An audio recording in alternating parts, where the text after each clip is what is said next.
Jimmy Butler era might be over in Miami. After last night's game, the loss to the Indiana Pacers, Jimmy Butler in the post-game press conference dropped massive bombshell after bombshell in the press conference, referring to his tenure in Miami and how it is as close to over as we've seen. I'm here to break down all the news and information on this episode of Heat Digest, so let's not waste any time and get right to it, breaking down how Jimmy Butler has demanded a trade. Yes, in the post-game press conference after the loss to the Indiana Pacers in embarrassing fashion in one way or another, Jimmy Butler has come out and really just accepted and admitted the fact verbally that, and really to the entire media and the public, that he's no longer happy playing basketball in Miami. Now we'll break down the full quotes right now, and we are going to cite Brian Windhorst and Shams on this article that they wrote, I guess, together, saying sources Jimmy Butler indicated to Heat he wants trade. And again, this was a bombshell. After the loss, the Indiana Pacers flat out dismantled this Miami Heat team. It was not a competitive ball game after the first quarter. Through roughly with like 7 minutes left in the fourth, you can say it got remotely competitive as the Heat continued to score the basketball, but it was a little too late as we were down 26-28 at one point in that third and fourth quarter, as the Indiana Pacers literally could not miss. They were shooting 60% for the majority of the basketball game in its entirety, and Jimmy Butler in that game did not play in the fourth quarter. A lot of people are saying it's due to a lack of effort overall in the midst of this game. Just a lot of bad things going on for this Heat team. So we're going to start with the quotes from Jimmy Butler, and then we'll quickly highlight how the game actually went for the Miami Heat and the Indiana Pacers. As again, an in-conference game, when the standings look the way they currently do, every win is very crucial, especially when you're playing against other Eastern Conference talent. So again, we'll get to that in just a second. But again, the more important part, the quotes from Jimmy Butler himself. And again, this was him being asked about the experience playing with the Miami Heat and really what isn't working, where Butler goes on to say this, and I quote, "I want to see me getting my joy back playing basketball. Wherever that may be, we'll find out here pretty soon," Butler said, going on again to quote, "I'm happy here off the court, but I want to be back to somewhere dominant. I want to hoop, and I want to help this team win, and right now I'm not doing it." End of quote from Jimmy Butler.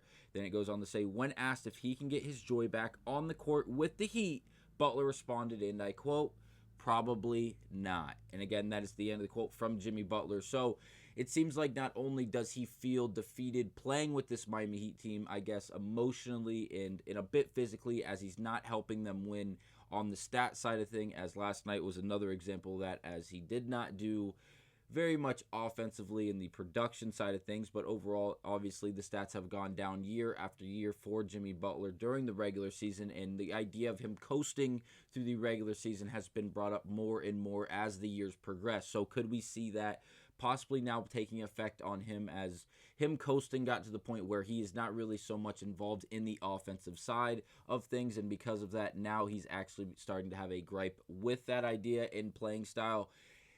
It's a very peculiar situation now for this Miami Heat team. I did not think up to this point, up until we got that quote last night from Jimmy Butler, I was a firm believer that Butler would not have been moved during the regular season for this Miami Heat team, regardless of the situation. Now, this situation leaves me to think just a bit differently, as the NBA trade deadline is quickly approaching. We've heard Pat Riley come out and make quotes just in the last week or so, as Shams was releasing all of these stories about Butler, that we can now look back and say he was probably on the more accurate side of things rather than stretching the truth and lying about it. So tipping your cap to Shams, we might have been wrong about that. It seems like things were actually adding up in the order that Shams was really laying them out.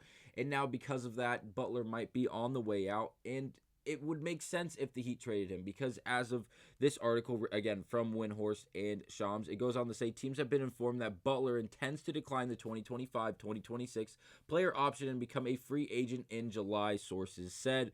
Now, we all know what Jimmy Butler contract currently looks like. He's currently in the last contracted year with this Miami Heat team. He can opt in or opt out after this following year, and again, if he opts in, he will return to this Miami Heat team for $52 million in that third and final season with the Heat, again, on that player option, or obviously he can opt out, declining the money, declining the last year of that contract playing for this Miami Heat organization, and he can then go to free agency, where he would hope to then cause a bidding war for his talents, resulting in him being paid really the most that he could end up finding. So that would be great for Jimmy Butler. I, again, wish nothing but the best for Jimmy Butler. It was a joy to watch him play basketball for this Miami Heat organization. He got us to multiple finals appearances, he got us to deep playoff run after deep playoff run. He was a big-time player in the big-time moments. He gave us special game after special game in all those special moments. So, again,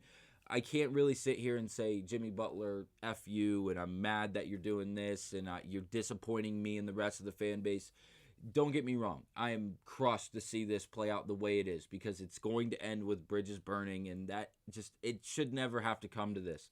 And unfortunately, because of the way this roster is currently configured, it's going to be hard for Jimmy Butler to really find his groove in this Miami Heat organization. Again, if no one else is actually traded and they try to make it work just the way it is. So that really does suck for Jimmy Butler. But again, for this Miami Heat team to go out and make a move, it's going to be very interesting, because there are a lot of teams involved in this big situation. We've heard the Suns, we've heard the Warriors, but now the Mavericks, the Rockets are all possible suitors for Jimmy Butler. It's going to be very interesting to see how this plays out, due to the amount of teams willing and available to make a massive trade for someone like Jimmy Butler. Again, the Warriors, the Rockets, the Mavericks. I would throw the Pelicans out there. They have so much talent, and it doesn't seem like they want to keep it currently constructed, and they could possibly want to blow things up and try to switch things up. And Jimmy Butler, obviously being a massive piece, could be a piece they could, look to acquire.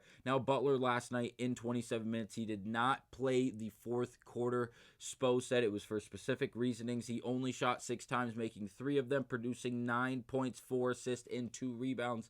Again, the statistical production we've seen from Jimmy Butler regress and regress and regress year after year. And again, last night was another example of that. I will say, overall, for this Miami Heat team, it was not a great effort overall. The second unit and the third unit were the highlight of this game for this Miami Heat team, and the sole reason this game got extremely competitive down the stretch of this game, and really brought the Pacers starters back in late in that game to ultimately hold them off. Tyrese Halliburton, we had no answers for him. Pascal Siakam or Miles Turner, they really could do whatever they wanted. Again, like I mentioned earlier, shooting 60% from the field overall for the majority of this game up until the late stretches of that fourth quarter. You're never going to be a team, especially built like the Indiana Pacers, if you allow them to shoot 60%. They were just scoring at will. There was nothing this Miami Heat team could do. If there was 3 or 4 runs by the Pacers, without the Heat didn't even have a big run in this entire game. But if you look until the fourth, I should say, they did have a 20-6 run or 20-4 run in the fourth. But up until that time came, the Pacers had a 14-6, an 18-4, a 12-2 run, just in that first half alone. And again, they could not get a stop if they had to. And when they did, it was an offensive rebound that resulted in layup putback and 1 foul plus the basket.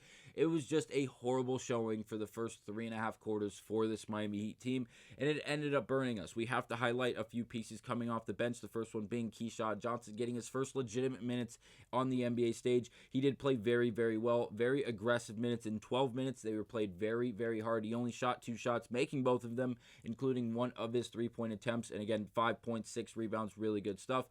Kel'el Ware ended up with 25 points. He played phenomenal, did not have a single rebound, which is crazy, but did shoot 9 of 11, was a constant lob threat. And a lot of these guys getting the minutes because Jimmy Butler did not play in that fourth quarter, and they made great with it, playing very hard and producing a lot in those few minutes that they did get late in the game, despite being down and actually making it competitive. That's great to see them continue to fight and really fight for position to show that they have some talent. Now, I will wrap up the article that we were citing, written by Shams and Brian Windhorst, as it goes on to say, Riley and Heat owner Mickey Arson have met with Butler's representation in recent days, attempting to resolve the divide between the parties without success, sources said. So again, to really wrap up this story in a whole and really ship it on out of here, seems like Pat Riley and Mickey have tried to help, and despite that, it has not resulted in anything positive between Jimmy Butler, his agent, and as well, and really representation, as well as the Miami Heat organization. And again, it just sucks to see things go down this way because it seems like it's going to end negatively. And whether or not Butler's moved in the next week, or if it does take a full month until that NBA trade deadline inches and inches closer, possibly we'll see a massive move made. Again, there are a lot of possible suitors, with a lot of them being out west. Thankfully, we're not going to send him to an in-conference rival or even an in-division rival to make someone else better. So thankfully that's the case. But again, seeing him play elsewhere is going to be very, very difficult, because when it happens, Butler's flame is going to be reignited, and he's going to be a problem again. Right now, for the last month, if not this entirety of the season, he hasn't been Jimmy Butler, without a doubt.